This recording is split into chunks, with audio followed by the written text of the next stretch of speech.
ሰላም ጤና ይስጥልን አድማጮቻችን እንደምን ሰንብታችኋል ሰላምታችን ከያላችሁበት ይድረሳችሁ ያልን ይህ በየሳምንቱ አርብ ተዘጋጅቶ የሚቀርብላችሁ የሰይፈ ነበልባል የሬዲዮ ፕሮግራም ነው እንሆ ታዲያ ፕሮግራማችንን ለማድመጥ እንዲያመቻችሁ ከወዲሁ እናስታውቃችኋለን ቀዳሚው ዜና ይሆናል ከዜና በመቀጠል የቀድሞ ጠቅላይ የኦሮሚያ ከፍተኛ ፍርድ ቤት ፕሬዝዳንት ከሆኑት ካቶ ተሻለ አበራ ጋራ የምናደርገው ቃለ ምልልስ ይኖረናል እንዲሁም ሙዚቃዎች አሉን እስከ ፕሮግራማችን ፍጻሜ ድረስ አብራችሁ ቆዩ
ሰላም ጤና ይስጥልኝ እንደምን ውላችኋል ዜና እናሰማለን የኦሮሞ ነጻነት ግንባር ልዩ ሰራዊት በምስራቅ ወለጋ ዞን በ3 የወያኔ ከፍተኛ የሰላዮች ላይ የማያዳግም እርምጃ ወሰደ ታህሳስ 9 2012 በምስራቅ ወለጋ ዞን ዲጋ ወረዳ ውስጥ 3 የወያኔ ሰላዮች ላይ የማያዳግም እርምጃ ወስዷል እኚህ ሰላዮች ስም ዝርዝራቸው ኤልያስ ተክላይ ጴጥሮስ ነጋ በየነ የተባሉ ሲሆኑ ኦነግ ገልጿል ለጥፋት በተሰማሩበት ፋሲጋ ወረዳ በሎጅ ጃጋ ፎይ በተባለ ቀበሌ ውስጥ በኦሮሞ ነጻነት ግንባር ተደርሶባቸው ዶጋ አመድ ሆኗል የኦሮሞ ነጻነት ግንባር ከእለት ጥቃቱን በማጠናከር በርካታ የኦሮሞ ክልል ውስጥ እየተንቀሳቀሰ ጠላትን ድባቅ እየመታ እንዳለ ተገለጸ ጋዜጠኛ እስክንድር ነጋ እንዲፈታ የአውሮፓ ፓርላማ አባላት ጠየቀም የአውሮፓ ፓርላማ 16 አባላት ጋዜጠኛና የኢንተርኔት አምደኛ እስክንድር ነጋ የተራዘመውን እስር የተሰማቸውን ብርቱ ስጋት በመግለጽ ለጠቅላይ ሚኒስትር ኃይለ ማርያም ደሳለኝ ደብዳቤ ጽፈዋል አቶ እስክንድር ነጋ በመታሰር በዓለም አቀፍ ደረጃ የጥበቃ የሚደረግለትን ሐሳብን በነጻነት የመግለጽ መብት የተጋፋ ነው ደብዳቤውን የጻፉት የአውሮፓ ፓርላማ አባላት ጠቅላይ ሚኒስትር የጠየቁትን እስክንድር ነጋ ሳይዘገይና ያላንዳች ቀድመ ሁኔታ እንዲፈታ ስልጣናቸው የሚፈቅድላቸው ሁሉ እንዲያደርጉ ጠይቀዋል ብለዋል ፓትሪክ ግራፊስ ግልጽነት የጎደለው እየተባለ የሚተቸው የጸረ ሽብር ህግ ከተከሰሰ ጋዜጠኛ እስክንድር ነጋ 18 ዓመት እስር ተፈርዶበት በወህኒ ቤት ይገኛል ከአመት በፊት ታስሮ ለሁለት ወራት ያህል ከጠበቆች ጋር እንዳይገናኝ ተደርጎ መቆየቱን የሚያስታውሰው የዛሬ የወጣው የፍሪደም ናው መግለጫ እስክንድር ነጋ የታሰረውና ከተከሰሰው የፍርድ ቤቱ የአረብን ዓለም አብዮት አይነት ንቅናቄ በኢትዮጵያ ውስጥ ሊከሰት እንደሚችል የሚናገር ጽሁፍ በኢንተርኔት በማውጣትና በግልጽ በመናገሩ ነው ብለዋል የደብዳቤው የኢትዮጵያ መንግስት ሐሳብን በነጻነት የመግለጽ መብት እንዲያከብር ጠይቀዋል እስከዛሬ ድረስ በርካታ ጋዜጠኞች በስደት እንደሚገኙ ተገልጿል በምዕራብ ሸዋ ዞን በኤጀሬ ወረዳ የነዋሪዎች ቤት በፌደራል ፖሊስ ሲበረበር አመሸም። ታህሳስ 9 2005 ዓመተ ምህረት ከምሽቱ 5 ሰዓት ጨለማን ተገን አድርጎ ወደ ቦታው ያመራው የፌደራል ፖሊስ የነዋሪዎችን ቤት ሲበረበር እንዳመሸ ታወቀ። የኦሮሞ ነጻነት ግንባርን ተሸሽጋላችሁ ለኦብኮ መሳሪያ ገዝታችሁ ታቀበላላችሁ በሚል ሰንካላ ምክንያት የአዲስ ዓለም ወረዳ ነዋሪዎች ከፍተኛ ድብደባና እንግልት እንደተፈጸመባቸው ለማወቅ ተችሏል። በፌደራል ፖሊስ ከፍተኛ ድብደባ የተፈጸመባቸው አቶ በንቲ ቀኝ እጃቸው እንደተሰበረ ከቦታው የደረሰን ምንጮች ይገልጻሉ። ዜናው በዚያ በቃ። መልካም ቆይታ ከቀሪው ፕሮግራማችን ጋር።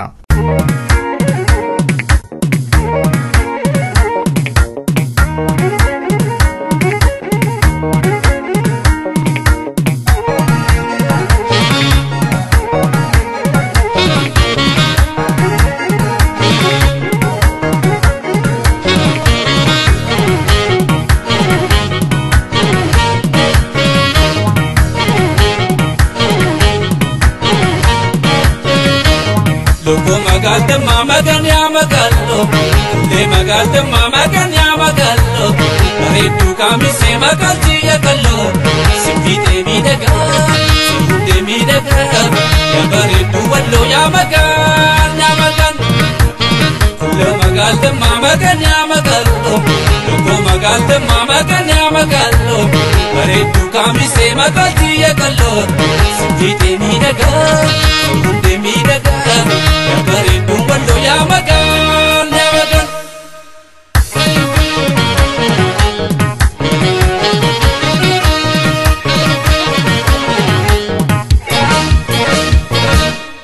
ya gaba sambate gaba da wata ba magalle magallo ya gaba sambate gaba da wata ba magalle magallo kuma tamni ba pare da kofa magalle magallo beta vaga mi sena mamal tu hafa magalle magallo magallo wallo arge mal tu rafa magalle magallo magallo wallo arge mal tu rafa magalle magallo magalle magallo Carole ya galloemi safida reche mi defe idana rakule edusi mi defe way akada witi mi fucking hangati wasi umere pimare tu kamise wasi umere pimare tu kamise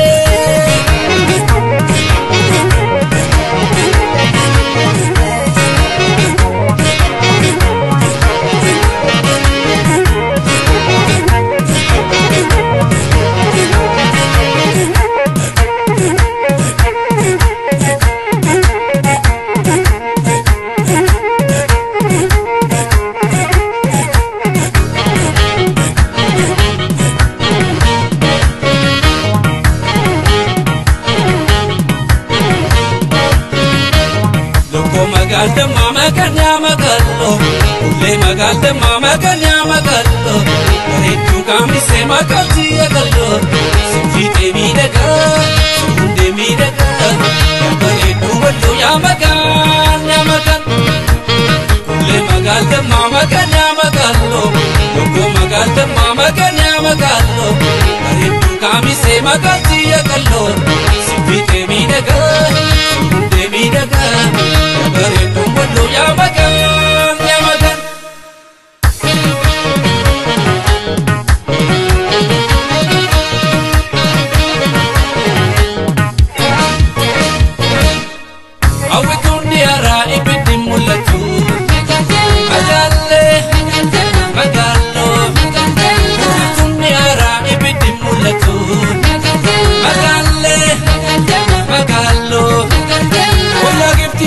ya finte mi da tu magalle magallo koyo jala la kinti mi de mi oftu magalle magallo bare tu kamise si unde mi daga magalle magallo bare dina keti marta chitaraga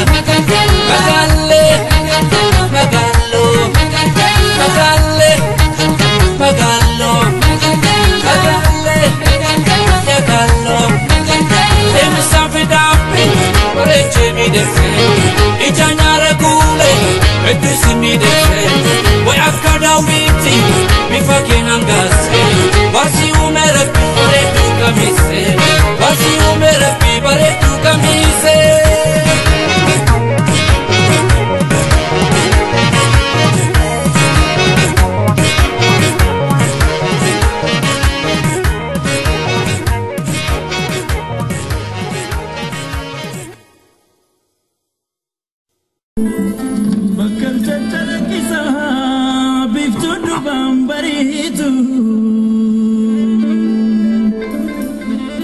Sabko gadan Kenya milkin wafaqan jirtu Matingal mabagada nurjino daraiftu Yomiyu awin Kenya galmagesi male naftu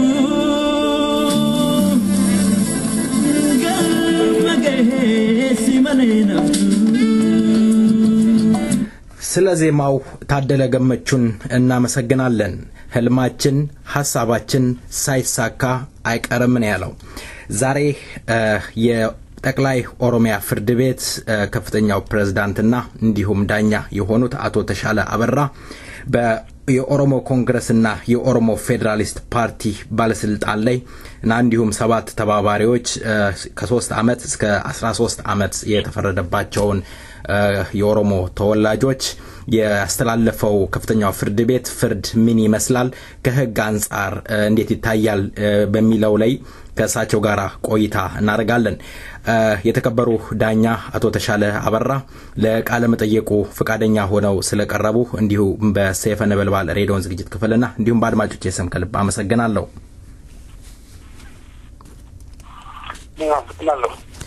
መልካም አቶ ተሻለ እንግዲህ እንደተጠቀስኩት የኦሮሞ ኮንግረስና የኦሮሞ ፌደራሊስት ፓርቲ ሁለት ባለስልጣናቶች በኢህአዴግ ከፍተኛው ፍርድ ቤት ከ3 አመት እስከ 13 አመት እንዲሁም 7 ተባባሪዎች ተባሉት ላይ ተፈርዷል በሰሙ ሰዓት ምን አይነት ስሜት ተሰማዎት ከህግ አንፃርስ አንድ እስረኛ ምን አይነት ብይን ሊበየንበት ይችላል ብለው ያስባሉ የተባባሪ ወይም አሸባሪ ሊያሰኛቸው የሚችለው አንድ በህግ አንፃር ምንን ሲያሟላ ነው ብለው ይገምታሉ ከህግ አንፃር እስኪ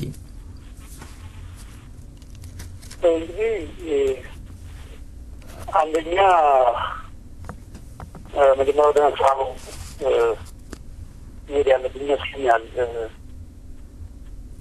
አንድ ሰው በወንጀል ተከሶ በወንጀል ተከሶ ሲቀጣ ተሰቡ በደረሰው ደረጃ ደስ ይሰኛል ያጠፋ ሰው ለህግ ቀርቦ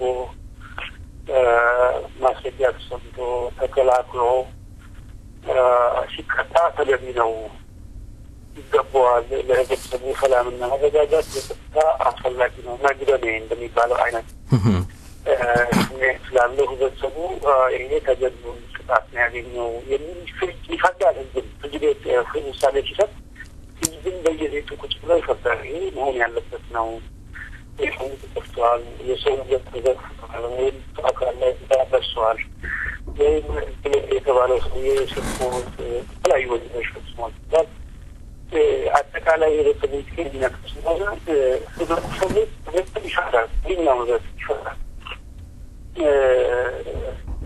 የዜና ተቋማት የህብረተሰቡን ያስተጋባሉ ስለታስተጋባሉ ህብረተሰቡ በተለያየ መንገድ ይፈታል ከዚህ ይላል ከዚህ አይደለም ያለ ቤተሰብ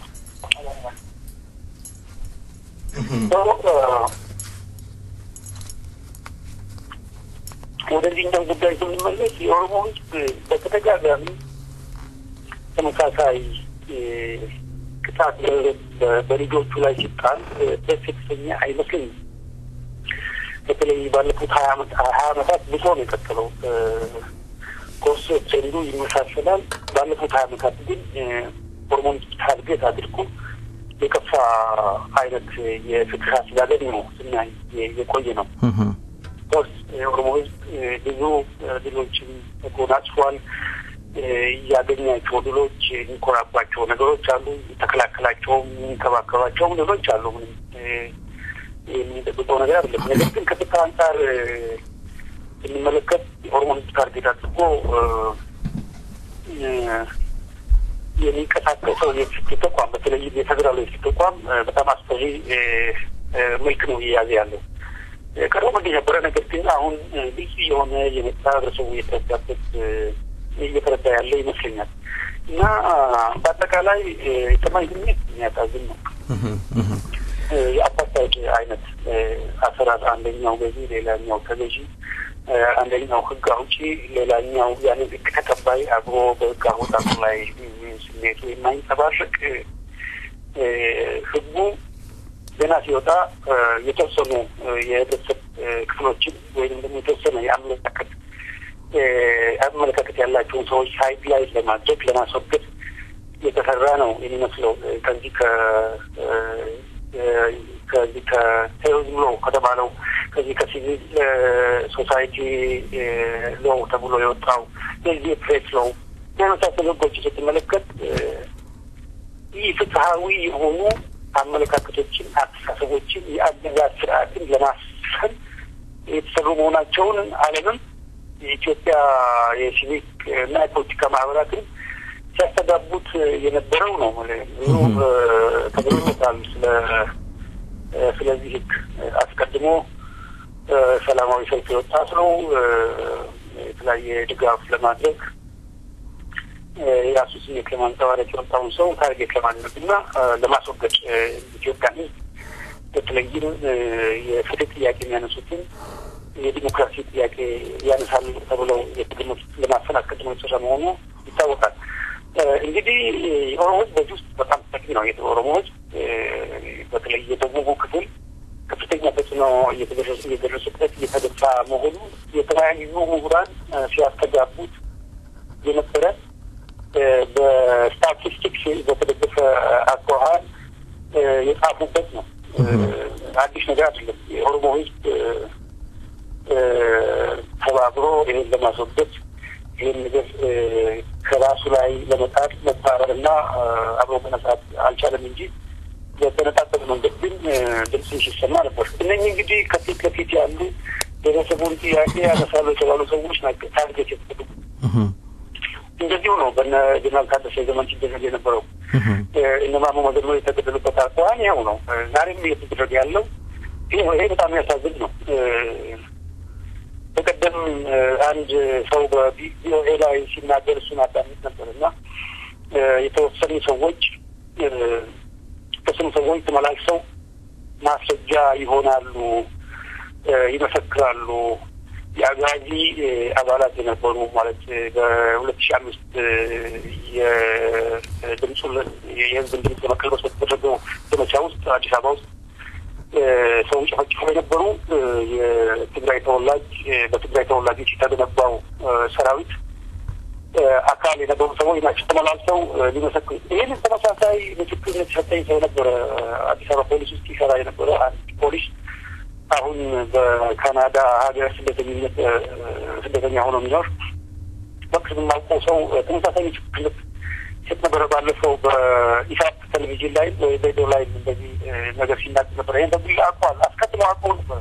ከወልቺያ መጀመሩ አውቀዋለሁ ይህ ሰውዬ እና በኦሮሞ ሰዎች ላይ ሲደርስ የነበረውን ነገር በዝርዝር ሲያስረዳኝ ነበር እና በተለይ የኦሮሞ ህዝብ ጥያቄ ቢያነሳ ተገቢ ነው ብሎ ይላል። ይህ ሰውዬ የኦሮሞ ናሽናሊስትም አይደለም። ስለ ኦሮሞ በጣም በተለይ የሚቆረቁር አይደለም። ነገር ግን ስለ ፍትህ በእውነት የሚናገር ሰው ነበር እና የኦሮሞ ህዝብ ከቤት አውጥቶ መግረፍ፣ ሀብት ያላቸውን መዝረፍ በጣም የተለመደ ተግባር ነበረ። በተለይ ወደ ፌዴራል ተቋማት ስትሄድ እና እነዚህ ሰዎች ያን ጥያቄ ነው የሚያነሱት። ለምንድን ነው ይሄ የሚሆነው?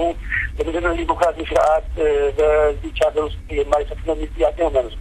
ይህን ጥያቄ ማስተናገድ የሚችል ስርዓት አለኛ ስርዓት። ስለዚህ እነኚህ ሰዎች በማንኛውም መልክ ሳይለንስ ማድረግ፣ ጸጥ ማድረግ አስፈላጊ ነው። በቲፒኤልኤፍ ዲሞክራሲያዊ ያልሆኑ ጨቋኝ መንግስታት የሚያሳዩት ባህሪ ነው። ይህ ተመሳሳይ ባህሪ እነ ጀነራል ታደሰ የታሰሩ ጊዜ አብረው የታሰሩ እዚህ ባካቸው ሰው ጊዜ ማውራለና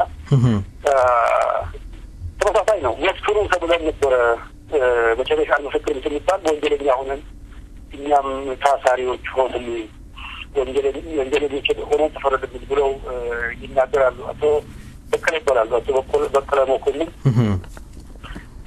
የመጨና ቱለማ አሳቾች የነበሩ ናቸው። ልማት ጥያቄ ያልነበራቸውም እነዚህ ሰዎች የልማት ጥያቄ የነበራቸው የልማት ጥያቄ ማስተናገዳቸው የፖለቲካ ጥያቄ ሆኖ ዛሬ ከዚያ ውስጥ ብዙ የፍትህ ጥያቄዎች የመጡት ከዚያ ከመጨና ቱለማ ነው። ዲሞክራሲያዊ የሆኑ ጥያቄዎችን ማሰብ ሌላ ጥያቄ ነው እየወለደ የመጣው። የልማት ጥያቄዎችን ማሰብ ሌላ ጥያቄ ነው እየወለደ የመጣው።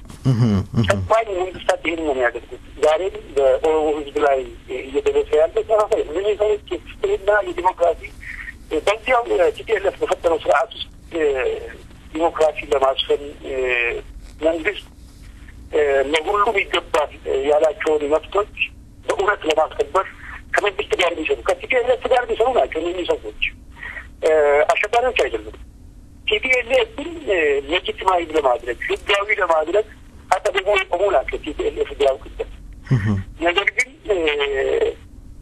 ቲፒኤልኤፍ አለኝ የሚለውን ህገ መንግስት ቲፒኤልኤፍ አለኝ የሚለውን ህግ ተግባራዊ እናድርግ፣ እዚያ ውስጥ ያሉት መብቶች ለኦሮሞ ህዝብ እንዲሰሩ እናድርግ፣ ይህንን እናሳይ ብለው መውጣታቸው ሊያሳሰብናቸው ሲገባ አሸባሪዎች ናቸው ተብሎ በፈጠራ ወንጀል ተከሰው አሁን የደረሰባቸውን ነገር ስታይ ታሳዝናል። እኔም እንግዲህ ከዚህ የተለየ ስሜት የለኝም። በዛው አዝናለሁ።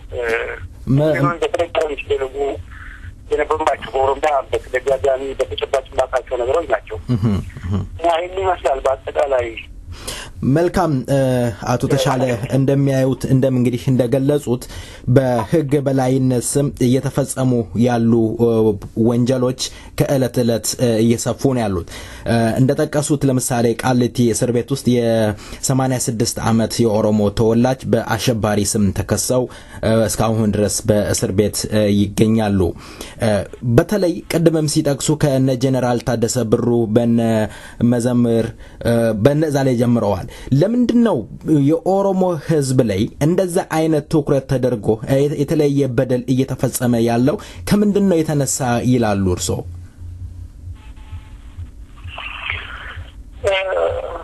እንግዲህ የኦሮሞ ጥያቄ መቀበል ማለት ተጨቆነውን የህዝብ ጥያቄ መቀበል ማለት ራሱን ጥቅም አሳልፎ መስጠት ነው። በጨቋኝ መንግስት በጨቋኝ ስርዓት ጨቋኝ ስርዓት የሚጨቁናቸው የህብረተሰብ ክፍሎች አሉ። እኛ ህብረተሰቦች ያ የህብረተሰብ ክፍል አንገቱን ቀና አድርጎ የሚናገር ያ ስርዓት ፈጽሞ ሊፈቅድ አይችልም። ምክንያቱም ያንን ፈቀደ ማለት ፍትሀዊ ስርዓት ሰፈነ ማለት የኢኮኖሚ ምንጩ ደረቀ ማለት ነው። የበላይነትና የበታችነት ሚዛን ተዛባ ማለት የሚገዛ ክፍል ተገዢውን ክፍል ጨቁኖ ጸጥ ለጥ አድርጎ መኖር አይችልም ማለት ነው።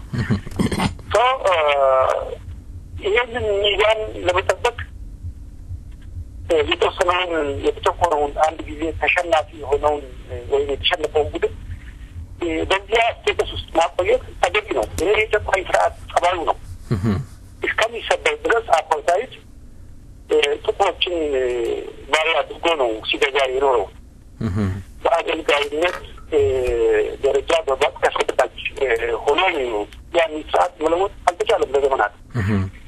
አቅሙ እስከሚሳሳና እስከሚሰበር ድረስ ያንን ነገር ነው ሲያደርግ የኖረው። ስለዚህ ይህ ምንም ኮምፕሊሽ የለውም፣ ምንም ሚስጥር የለውም። ለመጨቆን የተጨቆነውን በዚያ ቀን በስር ለማቆየት ጭቆናውን ማፋፋም ነው ያለብን። ሚዛኑ መጠበቅ ነው ያለብን። ሚዛኑ ማለት የጨቋኝና የተጨቋኝ ስርዓት አንደኛው ጥቁር ሌላኛው ጨቋኝ ሆኖ ነው መቀጠል ያለበት። ያንን ጨቋኙ ሴቶችን ተጠብቆ ታደስኮ ተጠብቆ የሚዘን ተጠብቆ ሊኖር ነው የሚፈልገው። ተጨቋኙ ደግሞ ይህን ለመጣል ይታገላል። እንግዲህ በዚህ መካከል መካከል ሞት አለ፣ ስደት አለ፣ የደም እየደረሰ ይቀጥላል። ዛሬ እንግዲህ መልኩን ለውጦ አሁን የደረስንበት ደረጃ ላይ ደርሷል። እንግዲህ ብዙ ለውጦች አሉ። እንደ ጀነራል ታደሰ ያነሱት የፍትህና የዲሞክራሲ ጥያቄ ነበር። ዛሬ ግን ወደ ነጻነት እየተሻገረ ነው። በርካታ ሰዎች የኮንስቲቱሽናል ፍሬምወርኩ ጥሩ ነው፣ በዚህ አሁን በተፈጠረው ስርዓት ውስጥ በሰላምና በዲሞክራሲ በህገ መንግስት የተደረገ ጉዳዮች ሆኖ ማድረግ ይቻላል፣ የሞት ተስማምቶት ሊሆን ይችላል እና በዚሁ ላይ ለምን ተጠናክረን አንቀጥልም የሚል ጥያቄ ያነሳሉ። ነገር ግን ይሄ ሊሆን ይችላል። ጭቆና ነጻነት ይወልዳል። መገፋት፣ ብሶት ነጻነት ይወልዳል። ነጻነትን የሚያመጣው ተጨቋኙ አይደለም፣ ጨቋኙ ነው። ጨቋኙ በየቀኑ የሚያደርሰው በደል ተጨቋኙን ስለ ነጻነት እንዲያስብ በየቀኑ ጉልበት ይሰጠዋል፣ ኃይል ይሰጠዋል። ጭቆናን ሲውሉ ወይም ወዳጁ ጨቋኙ ነው። የጨቋኙ ስርዓት በየጊዜው የሚያመጣቸው በደሎች ናቸው ነጻነት የሚወልዱት እና በተወሰነ ደረጃ አክሽን ካለ ሪአክሽን አለ ይላሉ አይደለም? በፊዚክስ ወይም ደግሞ በዚህ በናቹራል ሳይንስ አንድ አክሽን ካለ ሌላ ሪአክሽን አለ። አንድን ሰው ስትተናኮለው ያንን ለመቋቋም አንዳንድ ነገር ያደርጋል። ይሄ በሰው ተፈጥሮ ውስጥ ያለ ነው። በህብረተሰብም ተፈጥሮ ውስጥ ይሄ ነገር አለ። ስለዚህ የሚጨቁኑት ጥቅማቸውን ለማስፋፋት ነው። የሚያገኙትን ጥቅም ሳስቴን ለማድረግ ነው። እሱ እንዲቆይ እንዲሰነብት ለማድረግ ነው። ዛሬ ሌላው በጣም ይዛባል። ሌላው ግን በጣም ተዝናንቶና ተንደላቆ ነው የሚኖረው። እዛው ዋና ከተማ ውስጥ በግልጽ መታየት የተጀመረ አካሄድ ነው። በባለስልጣኖችና ባለስልጣናት ባለቤቶች መካከል ወደ መንግስት ለሚቀርቡትና ወደ መንግስት ለማይቀርቡት መካከል መታየት የጀመረ የቤጂና የተቤጂ ስርዓት በጣም በስፋት መታየት የጀመረበት ጊዜ ነው ያለ ነው። ስለዚህ ጭቆና በጣም ስር ሰዶ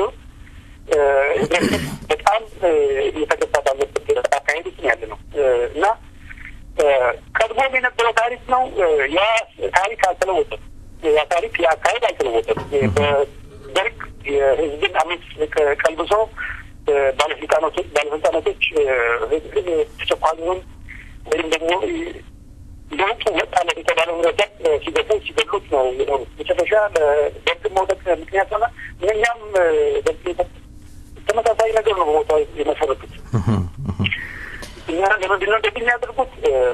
ያው ቀደም ሲል እንደተናገርኩት የራሳቸውን ጥቅም ዘላቂ ለማድረግ ነው። የሚያገኙትን የኢኮኖሚ ጥቅም፣ የፖለቲካ ጥቅም ዘላቂ ለማድረግ ነው። ሌላ ምን የሚችል ያለ ነው። መልካም አቶ ተሻለ ይገባኛል። መቼም ይሄን ክስ እንዴት ነው ይግባኝ ሊባል የሚችለው? ይገባኛል ማለይ ይግባኝስ ይባላል። ግን ትክክለኛ ፍርድ ቢኖር እንዴት ይሄ ክስ ሊቀል ይችላል? እንዴት ውድቅ ሊሆንላቸው ይችላል በህግ አንፃር?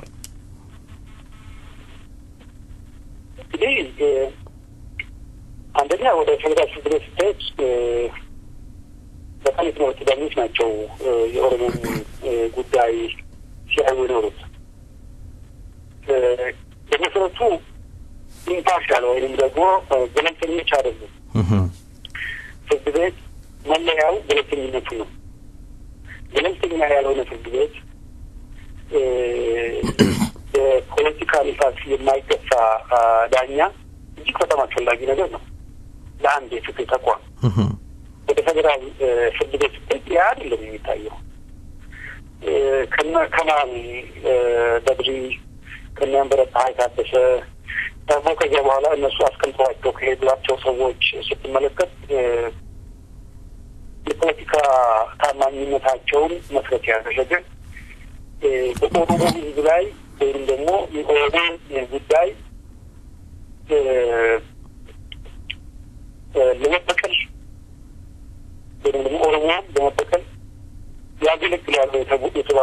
ዳኞች ናቸው ሲመረጡ በኦሮሞ ችሎት ላይ ሲቀመጡ የኖሩት።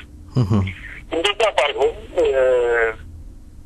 ሚኒቶ እንዲመረቅ ፍርድ ቤት ከሚቀርቡበት ቀን ጀምሮ የሚያሰሙትን አቤቱታ መስማት የሚችል ፍርድ ቤት ነበር ያልበር ሰዎች በመጀመሪያ ደረጃ ፍትሃዊ የሆነ ፍርድ ቤት ቢኖር አዲስ አበባ ዋና ከተማ ግልጽ በሆነ ቦታ ላይ ህዝብን ሰዎችን በማድረግ የታወቀ ማዕከላዊ አይኖርም ነበር። ማዕከላዊ የተባለው ቦታ ሰው በግጭቶች የሚደረግበት እዛ የታሰረ ሰው ከባለ ጉዳይ ከዘመዱ ጋር የማይገናኝበት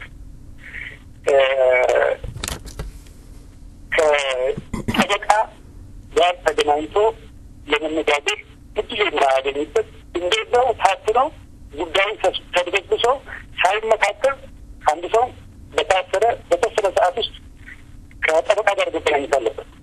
ከህግ ባለሙያ ጋር መገናኘት አለበት። በቂ ጊዜ ተሰጥቶት ተመካክሮ ስለሚጠይቀው መልስ ለፖሊስ ሲጠየቅ ስለሚጠይቀው መልስ መነጋገር አለበት፣ መመካከል አለበት። ምንድን ነው ያለው ኢምፕሊኬሽን? እኔ የምናገኘው ነገር ከህግ አንጻር ምንድን ነው ያለው አሉታዊ ተጽዕኖ የሚለው እንዲገመግም እድል ሊሰጠው ይገባል። ይሄ እድል ተነፍቶት ነው የኦሮሞ ሰው የኦሮሞ ሰው ብቻ አይደለም። በፖለቲካ ጉዳይ እነሱ ጠልፈው በማዕከላዊ እስር ቤት በተለያየ በተለይ ሶስተኛ የሚባለው የማፈኛና የመግቢያ ሌሊት ደግሞ ቶርቸር ሲያደርጉ የሚያድርበት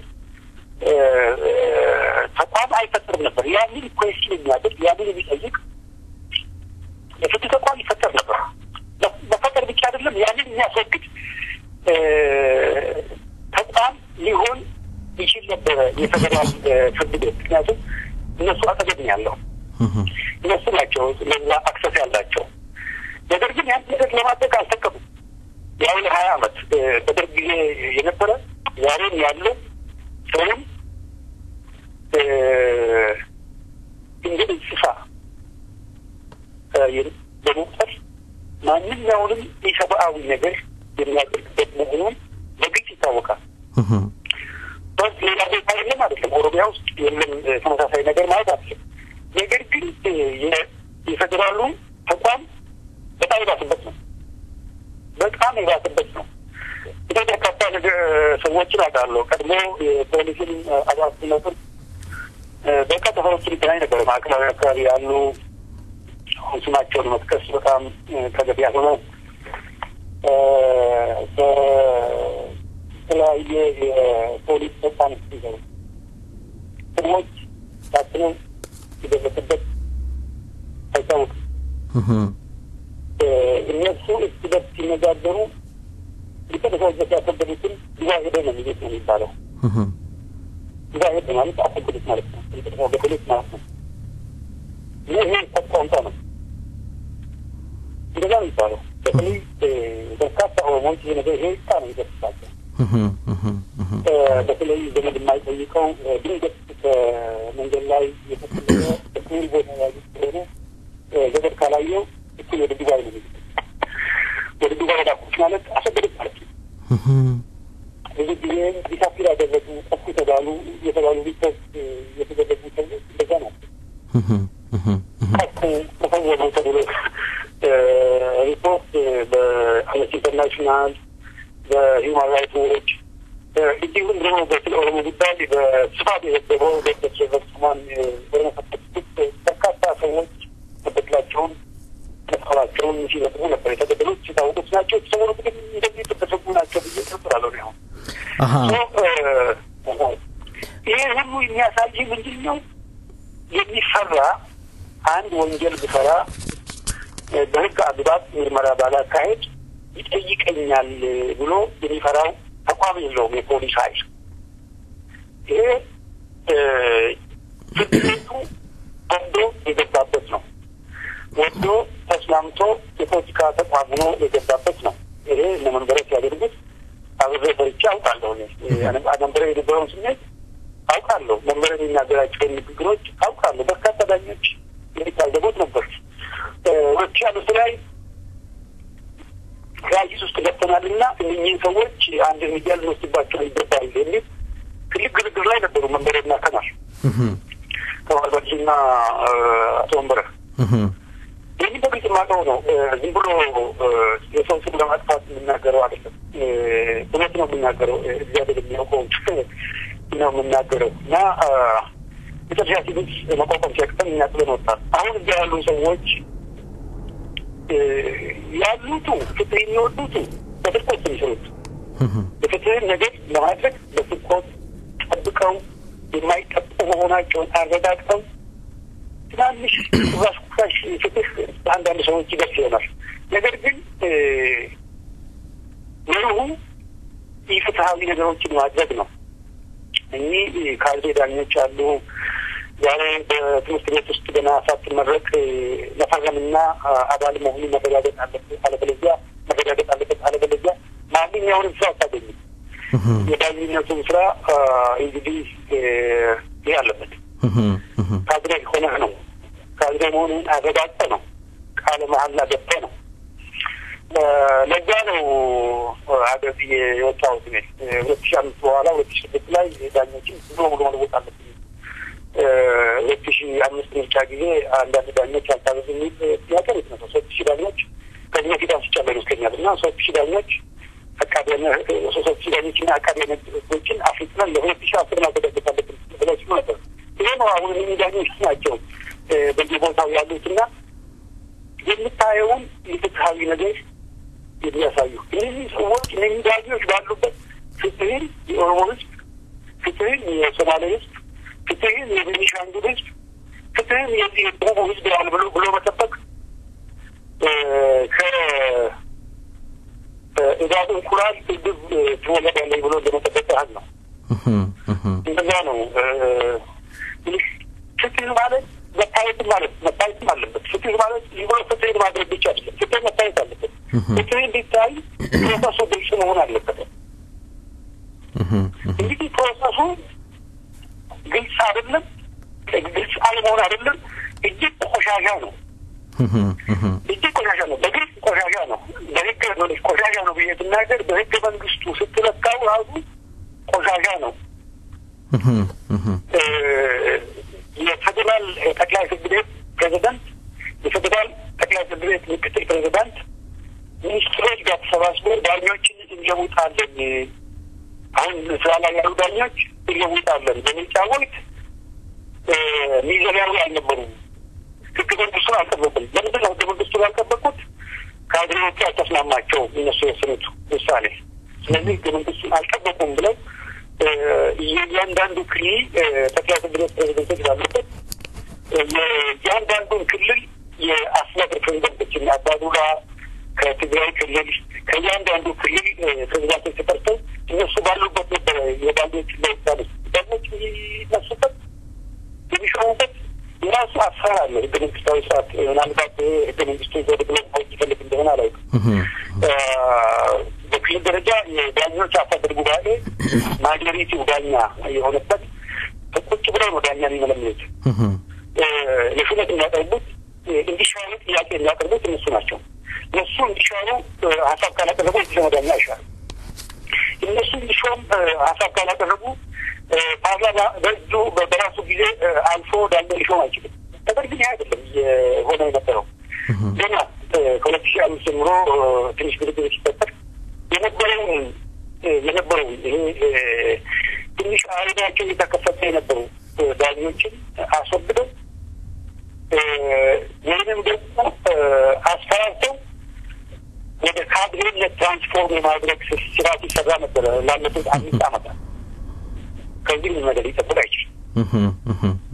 በእነዚህ ሰዎች ላይ የደረሰው ኦርባና ላይ የደረሰው በቀለ ገርባ ላይ የደረሰው ከዚህ በፊት ከሀገር አምጦ የወጡት ሲዲኛለት ሳተም አተግደረሳው እነሱ ላይ የደረሰው እዚህ ያሉት አሁን ለምሳሌ በዛ ህዝብ ብታይ የቀድሞ የኦኮና የኦደዲን አባላት የነበሩ የፓርላማ አባላት የነበሩ ሀገር የወጡት በዚህ ምክንያት ነው። በዚህ ወደ 21 ሰው ነው የተገደለው ገዛኝ ከተመረጠበት ወረዳ እዚህ ለገን ያለው እዚህ ኢትዮጵያ ያለው እሱ አሁን ታሪኩ ሲደርስ ትግል ያዛዝን ነው እንደዛ ነው ተመጨረሻ ተመጨረሻ ያስተምራል መጨረሻ ታሪክ ነው ተፈረሰ የደረሰው ታከራ አዳለ ደብሮ ሰዎች ከተመረጡ በኋላ ለመበል ሲደረግ ነበር አሁን ደግሞ ፌክ የሆነ ብቻ ተደርጎ ነገ ለልብሽ የሚቀጥለው ብቻ ሊናገሩ ይችላሉ እንደዚህ አይነት ኮምፕሊት ሌቫፈንና ህብረተሰቡ በዳጆች ለመግዛት እንግዲህ ሰረገ ነው እኛ እንደነበከለ ኦልባና ያሉ ሰዎች በጣም አርቲክሌት የሆኑ በጣም በቲፒኤልኤፍ ታማኝና በእነሱ ባስቀመጡት ፍሬምወርክ ፍትህን ማስፈን ይቻል እንደሆነ ብሎ ይዘሩ ያሉ ሰዎች ወደግናችሁ ብሎ ሀገር ቤት ማውጣት ወደ ወረስ ቤት መክተት እጅግ የሚያሳፍርና የሚያሳዝን ነገር ነው። ኦልባና ምናልባትም ኦፒዲዮ በጣም የሚገቡ ናቸው። በእነሱ ቋንቋ የሚናገሩ ናቸው። ነገር ግን በእነሱ ቋንቋ ፍትህን ነው የተናገሩት። ፌክ የሆነውን ነገር ሳይሆን እውነተኛውን ፍትህ ለመናገር ነው የሞከሩት። የፓርላማ አባል ነበረ ኦልባና እኔ በነበርኩበት ሰዓት የሚናገረውን የሚያቀርበውን ሀሳብ አውቅ ነበር። እሱ ግን በመኖሩ ምክንያት ነበረ የኦሮሞ ፓርላማ ሲነግር የነበረው። ምክንያቱም ሴንትራል የሆኑ ጥያቄዎችን መሰረታዊ የሆኑ ጥያቄዎችን ያነሳ ነበር። ይሄ ፓርላማ በአንድ ጉዳይ ላይ መነጋገሩን የሚያሳይ የተለያዩ ሀሳቦች ቀርበው ህብረተሰቡ ሊጠቅም የሚችል የተለያየ ፐርስፔክቲቭ የተለያየ አቅጣጫ የሚታይበትና ህብረተሰቡ መንግስትን የተለያየ አቅጣጫ የእድገት አቅጣጫ የሚያይበት እድል የሚፈጥር ነበር። ይህንን ዘግተው ከፓርላማ ካሰጥቷቸው በኋላ ደግሞ እስከ መጨረሻ ሄደው ዛሬ እስር ቤት በአሸባሪነት ሲከቷቸው በጣም እጅግ ታዝናለሁ። በጣም እጅግ ልብ የሚሰጡት ከዚህ በላይ የለም። እነ ኃይለ ማርያም ሲገደሉ ደማችን ሌላ እሳት ይፈጥራል፣ ሌላ እሳት ያቀጣጥላል ብለው ሲሉ ነበር። እነሱ ግን ዛሬ ለእውነት የሚቆሙ እነ ኦልባና ፈጠረ። ዛሬ እነ ኦልባና እስር ቤት ሲገቡ ከኦልባና የተሻለ ሰው ነው የሚፈጠር። እነ ጃገማን መስረት ተዋሪ 18 ዓመት የሞላቸው ልጆች በጥይት ሲገድሉ የኦሮሞን ተማሪ ሁለት ይቻላል ብሎ ነው ያሰቡት። እንደዛ አይሆንም። ሌላ ተጽዕኖ ነው የሚፈጥረው። ሌላ ቅሬታ ነው የሚፈጥረው። ያ ቅሬታ አመፃን ነው የሚወልደው። ይሄ ተጽዕኖ የሚፈጥር ነገር አይደለም። ይሄ ነው እንግዲህ ብዙ ሰዎች አገር ብለው እንዲሄዱ በትግልና ጠመንጃ እንዲያነሱ የሚያደርጋቸው ሁላችንም አንፈልገው። ነገር በሰላም ቢሆን ሁላችንም እንመርጣለን። መልካም አቶ ተሻለ፣ በእውነቱ እጅግ መንግስት ስላልመረጠ ይሄ እነሱ አሸባሪ የሚሏቸው የነጻነት ኃይላት እየተፈጠሩ ሊበዙ ነው ያሉ የእነሱ ምርጫ ነው ማለት ነው። መልካም አቶ ተሻለ፣ እንግዲህ እንደሚታወቀው እውነት በደሉ እጅግ ዘግናኝና መራር ነው፣ እኛም እናውቀዋለን። እኔ ግን አንድ ግራ የሚገባኝ ነገር አለ። ምናልባት ከህግ አንፃር እንዴት እንደሚታይ አላውቅም። አንድ ሰው 10 ዓመት ከታሰረ በኋላ ፍርድ ቤት ሳይቀርብ ከቀረበ በኋላ ፍርድ ቤቱ በነፃ አሰናብቶታል የሚባል ነገር አለ። ያ ሰው 10 ዓመት ታስሯል። ምን ማለት ነው ነፃ ተለቀሃል ማለት? ሳይፈረድበት 10 ዓመት ከታሰረ በኋላ ነፃ ማለት ምን ማለት ነው? ከህግ አንፃርስ እንዴት ይታያል?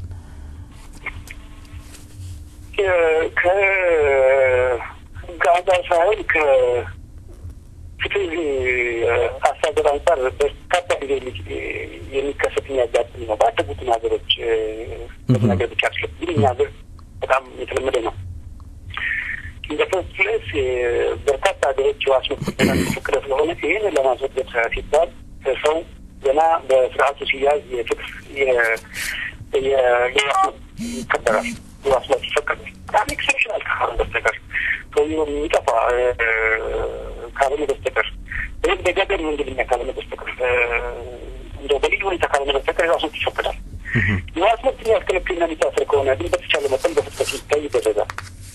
ዛሬም ከአዲስ አበባ በተያያዘ ዲሞክራሲያዊ የተባሉ ሀገሮች እንደ አሜሪካ አሁን እንዳለበት ሀገር በዩናይትድ ኪንግደም እነዚህ ዲሞክራሲያዊ መብቶች የፍትህ መለኪያ የነበሩትን ነገሮች በማስወገድ ኢሰብአዊ ነገሮች ሲደረጉ ሲከሰቱ እናያለን። የጓንታናሞን ጉዳይ ስትመለከት የሚታየው ነገር ነው። ብዙ ጊዜ ዜጎቻቸው ላይ ያደርጋል እነኛን አገራት ስትመለከት። ነገር ግን በርካታ ሰዎች ናቸው የሚታሰሩት። ነገር ግን በዜጎች ላይ ነው የሚደረገው። እንግዲህ የገዢውና የተገዢውን ክፍል ለይተን እኛም ሰው ዜጎቹ ገዢዎቹ እነኛ ደግሞ የውጭ ዜጎች ካላመለከተ ትንሽ ተመሳሳይነት የለውም። ከዛ አንጻር ስታየው አንድ ነገር አሁንም ተጨማሪ ልዩነት ምንድን ነው? በርካታ ጊዜ አምሳሌ ያለአግባብ ተፈርዶብህ መጨረሻ ላይ ነጻ ከሆንክ ከተቀጣህ ኮምፐንሴሽን አለው። በብዙ በሚሊዮን የሚቆጠር ኮምፐንሴሽን ካሳ ይከፈላል።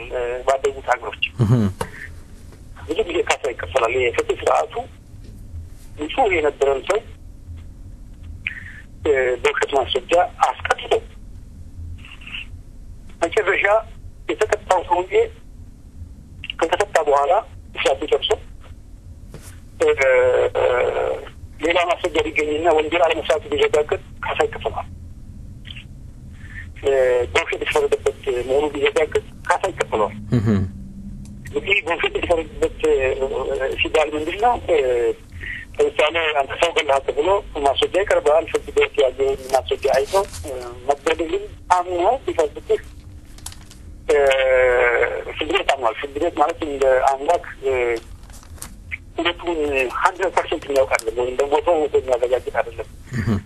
የቀረበለትን ማስረጃ አይቶ ይህ ሰው ገድሏል ብሎ ካመነ በቃ ገድሏል፣ ወይ ሰርቋል ብሎ ካመነ ከዚህ ሰርቋል ብሎ ይፈርድበታል።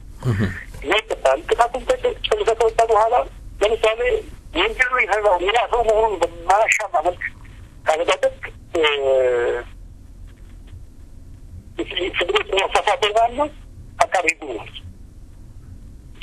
አቃቤ ሕጉ ነው ማለት ነው። ስለዚህ መንግስት ሳሷል ማለት ነው። የተሳሳተው መንግስት ነው። ስለዚህ ካሳ እንዲከፍል ይደረጋል። መንግስት ሁሉም ካሳ ይከፍላል። በርካታ ምሳሌዎች ተጠቅሰው ልንጠቅስ ይቻላል በዚህ ረገድ። ኢትዮጵያ ውስጥ እንግዲህ የካሳ ነገር ፈጽሞ የሚነሳ አይደለም። መንግስት ይለኛል 190 ምናምን ሰው ገድሏል ያመነውን ወደ ሰዎች ይጠቁ 2005 ያንን ማስረጃ ሲያመጡ የኢንኳሪ ኮሚሽን ተባለ ይበተና አባራቸው ለምንድን ነው ይህንን ማስረጃ ያመጣችሁት ብለውና የውሸት ኢንኳሪ ኮሚሽን አቋቁሞ ሌላ ቁጭ ብሎ የሆነ የውሸት ማስረጃ ይዘው መጡኛ። ኤኒዌይ 190 ሰው ማለቱ አልካዱ ነው እንደኛም ቢሆን በእነዚያ ሰዎች የተከፈለ ካሳ ያለ አይመስለኝም። እውነት ነው። ተገቢ ካሳ አልተከፈላችሁም። ትክክል ነው። ሰው ገለህ ካሳ የማትከፍልበት ይልቁንም ሰው ሞቶብህ ስለ ኢትዮጵያ ውስጥ የሚያውቀው ታሪክ ሰው ሞቶብህ የሞተውን የመድህ ለመውሰድ ትጠየቃለህ፣ ገንዘብ ትጠየቃለህ፣ ትንሽ ልትክስ ትጠየቃለህ። ማልቀስ ክልክል ነው። አምቦ ላይ የተገደሉትን ታላቅ ሰው ሁላችን እናውቃለን። እሳቸው ሲሞቱ እሳቸውን ለመቅበር የተገኙት በመቶ የሚቆጠሩ ሰዎች ለበርካታ ጊዜ ፍርድ ቤት ሲመላለሱ ነበር። አምቦ ላይ አንድ ጊዜ አውቃለሁ። አሁንም በተደጋጋሚ አመጣ ሲመጣ የነበረው አምቦ አካባቢ ስለነበረ አጋጣሚውን አግኝቼ አውቃለሁ እና አንድ ጊዜ አንድ ልጅ በጥይት ተመታ። በጥይት ሲመታ በሰላማዊ ሰልፍ ላይ በጥይት ሲመታ ሰዎች የተጎዳው ልጅ አንስተው ሆስፒታል ውስጥ አምቦ ሆስፒታል የወሰዱት ተሸክሞ ሆስፒታል የወሰዱት ሰዎች በጠቅላላቸው ተከሰሱ።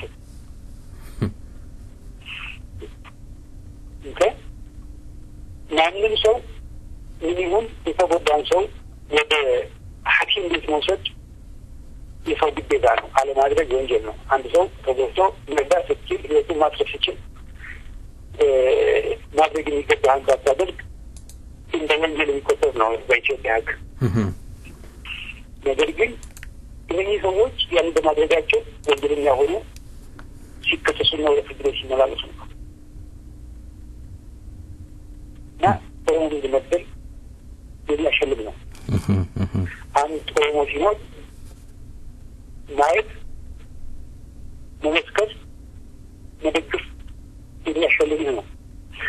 አንድ ጊዜ አንቺ እንደሆነ አላውቅም አንድ ጊዜ ትልቅ ህዝብ ተነስቶ ግቢ ሄጄ ነበረ ግቢ የሚባል ቦታ ታውቃለህና ከቤት አለን ብለው የራስ አጋሪዎች በተባላቸው ተሰብስበው አሁን ግራ ለሚባለው የዛ አሳዳሪ ዘላንዲማን እሱ ባለበት አንድ ጉዳይ ሰማ ነበር እና ምንድነው ቅሬታችሁ በፍርድ ቤት ላይ ብዬስጠይቅ መጨረሻ ላይ ነሱልኝ 11 የኦሮሞ ዜጋ የገደለ መጨረሻ ላይ አንድ ሰው ሲገድል ኦሮሞ አይደለም ሰውዬው ሌላ ብሔረሰብ ነው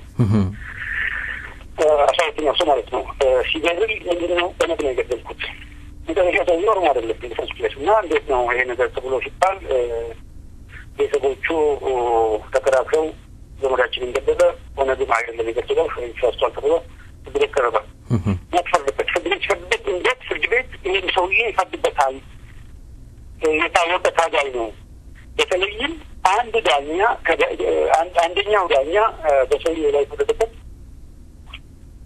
ይህን ሰውዬ ያውቀዋል ብዙ አስተዋጽኦ አለው 11 ኦነጎች ገድለዋል ይህ ሰውዬ ይላል እነዚህ ኦነጎች ሆናችሁ ለምን አወቃችሁ ኦነጎች ናቸው የሚያውቃለን እንዴት ነው የገደለው ኦነጎች እናውቃለን እኛና እንደዛ ልጅ ወስዶባቸዋል ድሮ መጃ ወስዶባቸው ነበር መሳል ልጅ ወሰደ ኦሮሞ ስለሆነ ያስተፋጋደው በጣም ቀላል ነው ኦሮሞ ኮንክ በቃውለ ነው ይባላል ሰውየው በደም ይሸለም ነው መጨረሻ ላይ ግን ሌላ ብሔረሰብ ገደለ ያ የተገደለው ሰውዬ ኦሮሞ ስላልሆነ ኦነግን ገድያ ነው አዳቻለን በዛ ምክንያት ፍርድ ቤት ቀርቧል ለባህል ይመስለኛል ዳ ትክክል ባንዲ ሆነ ያለው ኦሮሞ ላይ ያው ነው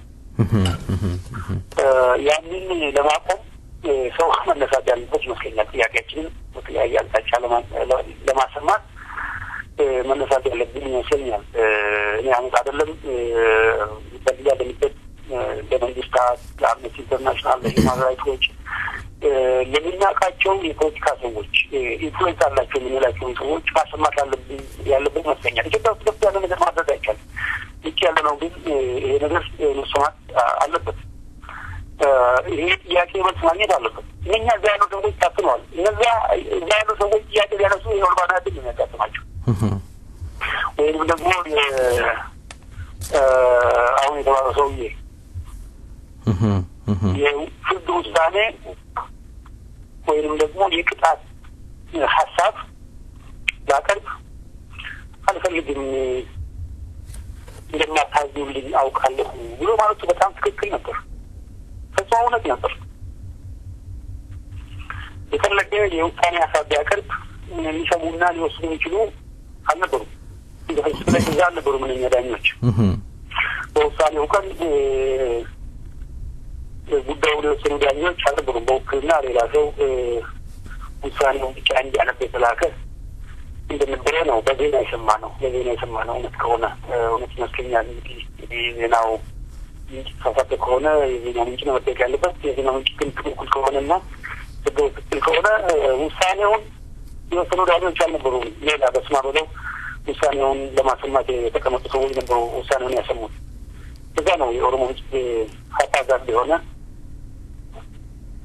ውሳኔ የሚካሄድበት እንደዚህ ናቸው የኦሮሞ ህዝብና የኦሮሞ ህዝብ እያገኘ ያለው ውሳኔ መልካም አቶ ተሻለ እንግዲህ በእውነቱ ሰፋ ያለ ትንታኔ ነው ይሰጡን እንግዲህ በሚቀጥለው አዲስ አመት አዲስ ህልም ይኖረን ይሆናል እንግዲህ እንዲሳካልንም እንጸልያለን በመጨረሻ ሊያስተላልፉት የሚፈልጉት መልእክት ካለ ሊያስተላልፉ ይቻላሉ ከዛ በፊት ግን አጠር አድርገው ከድረ መለስ በኋላ የአሁን ያለውን የአቶ ኃይለ ማርያምን አመራር እንዴት ይገመግሙታል አጠር አድርገው አቶ ኃይለ ማርያም እንግዲህ ግልጽ ነገር ማለት በጣም ቅርብ ይሆናል ገና ወደ ጣም ከታች ስለሆነ በአጠቃላይ ግን የራሴ ግምገማ አይባልም በተወሰነ ደረጃ አውቀው ስለነበረ እናም ሰማት ነበረ በወቅቱ የፍርድ ቤት ፕሬዝዳንት የነበሩት የደቡብ ህዝቦች ፕሬዝዳንት የነበሩት ተቃርበው እናውቅ ነበረ። እሱ ሰማይ ነበረ። አሁን ሲናገረው የነበረው ነገር የተለየ ሊሆን ይችላል። መሰረታዊ ለውጥ ሊያመጡ የሚችሉ እንደዛ አይነት ፐርሶናሊቲ ያልነበራቸው መሆኑን እና ወደ ምክትል ፕሬዝዳንትነት ወደ ምክትል ጠቅላይ ሚኒስትር ሲመጡ ጀምሮ ነው የማውቀው። የሰው ደም በእጃቸው ላይ የነበረ ሰው ናቸው። በደቡብ ጭፍጨፋ ሲደረግ የወላይታ ሲያልቅ በዚያ የነበሩና ያንን በጥሞና የተመለከቱ እያስተናገዱ የመሩ ሰው ናቸው እና የሰው ደም ያለባቸው ናቸው አቶ ኃይለማርያም። አንድ ነው። ሁለተኛ ለቲፒኤልኤፍ ተሾመው በጣም ታዛዥ አድርጉ የተባሉት የሚያደርጉ እንደውም ከቲፒኤልኤፍ በጣም አደገኛ ኬሚስትሪ ነው አሁን የተፈጠረው። ፎርሙላ በጣም መጥፎ ነው ለኢትዮጵያ ሕዝብ አጠቃላይ። ምክንያቱም ድሮ መለስ የሚያደርገው ነገር በራሱ ላይ ስለሚመጣበት ወቀሳውን በራሱ ላይ መሰንዘር ስለሚቻል አትሊስት የሚመልሰውን እስከሚያዘጋጅ ያስባል። ይህ ግን አሁን ግን የደቡብ ሰው ነው ይሄ ሰው። የትግራይ ሰዎች በዛ ቦታ ላይ የሉ። ነገር ግን እነሱ የሚፈልጉትን ያለ ጥያቄ ሳያስብ ተገብር በጣም አደገኛ ፎርሙላ ነው። ፍትህ ፈላጊ ህብረተሰብ እጅግ የሚያስፈራ እጅግ የሚያስደነግጥ አካሄድ ነው የተፈጠረው። እንደዛ ነው የሚመስለው እና ምንም ለውጥ ይመጣል ብሎ ማለት አይቻልም። ነገር ግን የባሰ ነገር ደረጃ እንዳለ መገመት ግን የሚያዳግት አይመስለኝም። ከተሾሙ ወዲህ ሲያደርጉ ከነበረው ማየት ይቻላል። የመለስን አስር በማድነቅና ራዕዩን በማድነቅ ላይ እሱን ፕሬዝ በማድረግ ላይ የተመሰረተ ነገር ነው። የእሱን ንግግር ከመጀመሪያው እስከ መጨረሻው ድረስ እያየን ያለ ነው። የራሱ ራዕይ የለውም። የእነሱ ራዕይ ሊያስፈጽም ያለው በዚህ ላይ ደግሞ በራሱ ማይንድ በራሱ ህሊና የሚያስብ አይደለም። ከጀርባው ቁጭ ብለው ከመከላከያ ከሴኪሪቲ ከዚህ ከሴኪሪቲ ሰዎች ነጣውን በጠቅላላ እንዳለ ውጦ የሚጠፋ አደገኛ መሳሪያ ነው ሊሆን የሚችለው። ስለዚህ ይህ ተስፋ የሚታልበት አይደለም። እንደውም የባሰ ነው። ቀድሞ ከራሱ ጋር በቀጥታ ይነጋገራል። አሁን ግን ከሰዎች ጋር መነጋገር አልችልም። ይሄ ሰውዬ የተነገረውን እንዳለ የሚተገብር ስለሆነ እንደውም የባሰ አስፈሪና አደገኛ ነው የሚመስለው። ይህ የሚመስለው እንግዲህ የሆነ ጨርሻ ላይ ይመስለኛል። በመጨረሻ ሊያስተላልፉ የሚፈልጉት መልእክት ካለ እድሉን ልስጦት። እንግዲህ እኔ ስላበሳው በስፋት ይነጋገር ነው በእነዚህ በኦልባና እነሱ ለሚመሳሰሉ ሰዎች ላይ ነው። በተለይ ውጭ ያለነው ሰዎች ይህንን ጉዳይ ለምናውቃቸው የዓለም ተቋማት በተለይ ኦሮሞ ተሰባስቦ ይህንን ነገር በትክክል ማስተጋባት መቻል ያለበት ይመስለኛል። ወንድ ሴት ጾታ አይለይም። ይሄ የፖለቲካ ልዩነትን መሰረት ያደረገ ነገር አይደለም። የፖለቲካ ጉዳይ አይደለም፣ የፍትህ ጥያቄ ነው። ስለዚህ ማናችንም ወደፊት ኦሮሚያ ውስጥ ልማት፣ ዲሞክራሲ፣ ፍትህ ሊመጣ የምንፈልግ ከሆነ ይህንንና ተመሳሳይ ነገሮችን ስናይ አንድ ላይ ቆመን ለመከላከል መሞከር አለበት። ለመከላከል ሲባል እነዚህ ሰዎች ሊያሰሙ የማይችሉትን ድምፅ እኛ ማሰማት እንችላለን። በዚያ በልበት የሰብአዊ መብት ተሟጋቾች አሉ፣ የፖለቲካ ሰዎች አሉ፣ ተጽዕኖ መንግስት ተጽዕኖ ለማሳደር የሚችሉ ኃይላት አሉ። እነሱ እንዲሰሙ ደብዳቤ በመጽሐፍ በአካል በመጎብኘት በአንድ በህብረት ፔቲሽን በማቅረብ የመከላከል ስራ ቢያንስ መስራት ያለብን ይመስለኛል። ይሄ መስራት ይችላል። ይሄ ነው ማለት ፈልጎ በተረፈ ቤተሰብ ያለን ቤተሰቦቻችንን መርዳት ማጽናናት ነው። እንግዲህ ሌላ አመሰግናለሁ። እግዚአብሔር ይስጥልኝ ዳኛ ተሻለ አበራ ለሰጡኝ ቃለ መጠየቅ። በሰይፈ ነበልባል ሬዲዮን ዝግጅት ክፍልና እንዲሁም በአድማጮች ስም ከልብ አመሰግናለሁ።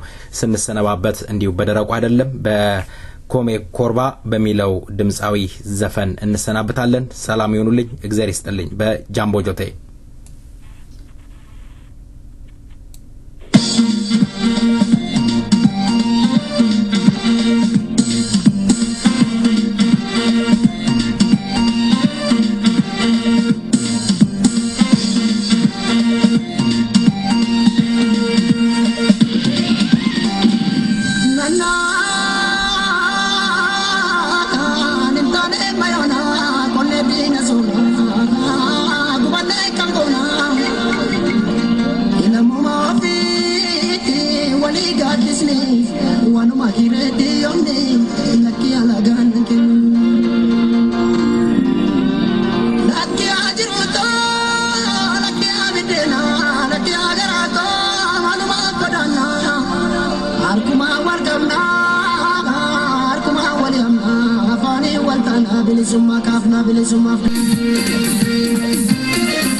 አድማጮቻችን እንግዲህ በፕሮግራማችን ዘና እንዳላችሁ በማመን ፕሮግራማችንን ደሞ ልናበቃ ግድ ይለናል። ሰዓታችንን እያጠቃለልን ነው።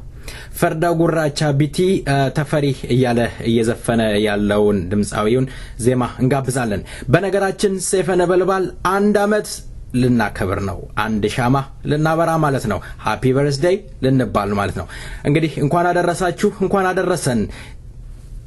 ሰይፈ ነበልባል ሬዲዮ ፕሮግራሙን ከጀመረ ነው 1 አመቱን አስቆጥሯል። እውነተኛ ሚዲያና እውነተኛ ምንጭ ለማግኘት ስትፈልጉ ሰይፈ ነበልባልን መክፈት ነው። ሰይፈን ያድምጡ። አዲስ አመት አዲስ ሐሳብ አዲስ ስራ ይዘን የምንቀርብበት ይሆናል። አዲስ አመት እንግዲህ አየር ላይ ሙዚቃው ይውላል። እስከ ሳምንት ሁሉ መልካሙን እየተመኘንላችሁ ሰላም ቸርን ሰንብት።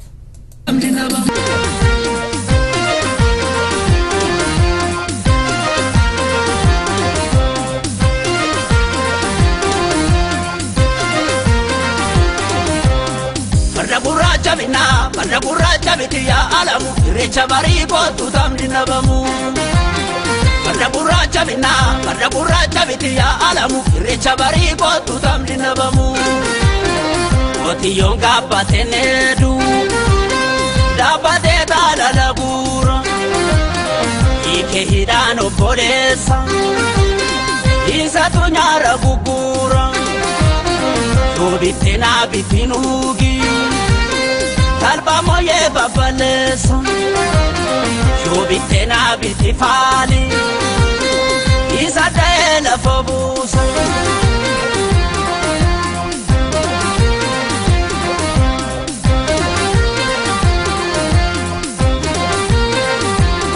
Shamekia Abba ule Sifu bule Ule jechan Aroresan Ule jechan Bolesan Yo jeran bayesu mawaya mare Yo jeran bayesu mawaya mare Fardane gidi rashibalane gidi lupu malapashi odwa badati nafani Ya bira Sololia na debufa Oyo Ya bira Di famo shanta malata Oyo Ya bira Maskala bari walala Oyo Ya bira Firiona swalgavata Oyo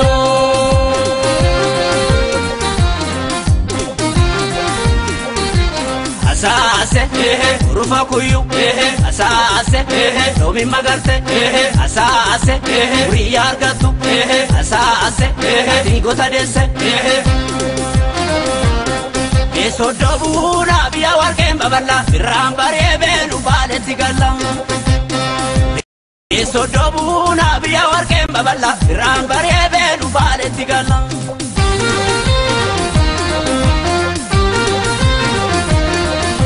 La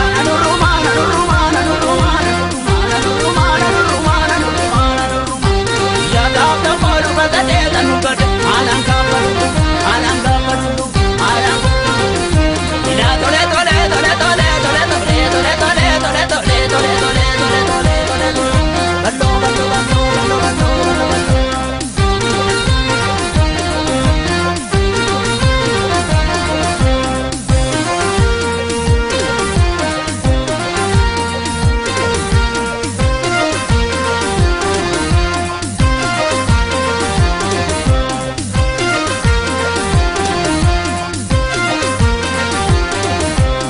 Pada gurracha bitiya alamu recha bari botu tamni nabam Pada gurracha bitiya alamu recha bari botu tamni nabam Oti yonga patenedu Dabate dala labura Ike hirano polesa Isa tunyara bugura Robitena bitinugi Talba moye bafalesa Jubitena bitifali Isa tele fabusa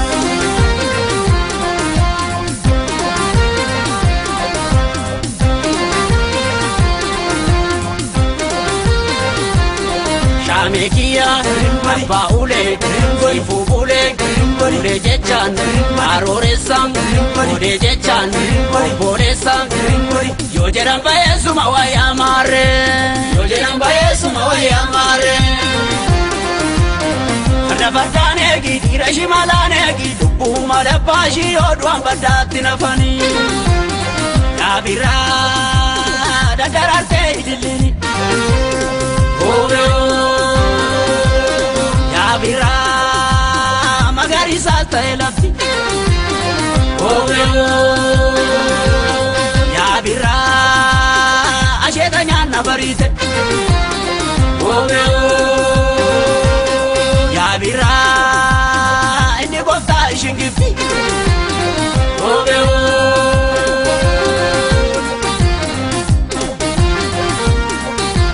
Asase, rufa kuyu, asase, domi magarte, asase, riyar gatu, asase, digota dese.